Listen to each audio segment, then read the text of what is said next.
বিছানা চাদরটা চেঞ্জ করে দিলাম, কারণ আজকে ভেবেইছিলাম চাদর চেঞ্জ করব। তো প্রত্যেকটা ঘরের চাদর চেঞ্জ করে তারপরে একসাথে কাচতে দেবো। তো ওই জন্য আর কি মায়ের ঘরের আর বিশেষ করে মায়ের ঘরে মানে নিচের তলা দুটো ঘরের। তো দেখা যাক কতদূর পারি। তবে দুটো চাদর পেলেও আমি 3টে চাদর পাইনি, তো ওই জন্য দুটো বিছানার চাদর আমি চেঞ্জ করতে পেরেছি। আর মেঝেতে যে বিছানাটা পাতা থাকে ওই বিছানাটা চাদরটা আমি চেঞ্জ করতে পারিনি। তো ওটা মোটামুটি মানে ওটা নোংরা হয়নি যদিও, তো ওই জন্য ভাবলাম ঠিক আছে চলো, চাদর আর পাইনি যখন তখন আর দরকার নেই।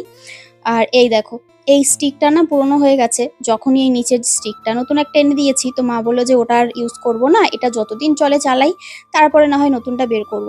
এবার এটা না মুছতে মুছতে কয়েকটা স্ক্রু টাইপের আছে, ওটা বেরিয়ে যায়। তো ওটাকে আবার ঢুকিয়ে টাইট দিতে হয়। মানে এটা মুছতে গেলে মোটামুটি 5-10 বার তো হবেই। মাঝে মাঝে খুলে তো কোথায় ছিটে যায় খুঁজেই পাই না, আবার খুঁজে খুঁজে নিয়ে এসে তারপরে আবার তোমার ওটাকে টাইট করতে হয়। তো এই ঘরের বিছানাটা ওই ঘরের বিছানাটা কিন্তু চেঞ্জ করে নিয়েছি, সুন্দর করে মুছে টুছে একদম পরিপাটি করে নিয়েছি। আর এবার এই ঘরে এসে এই ঘরের একটা বিছানার চাদর পেলাম খুঁজে, তো সেটাই এই ঘরে পেতে দিলাম। কিন্তু নিচের জন্য আর চাদর আমি পাইনি, তো নিচেরটা আমি আর চেঞ্জ করতে পারলাম না, শুধু ঝেড়ে পুছে দিলাম।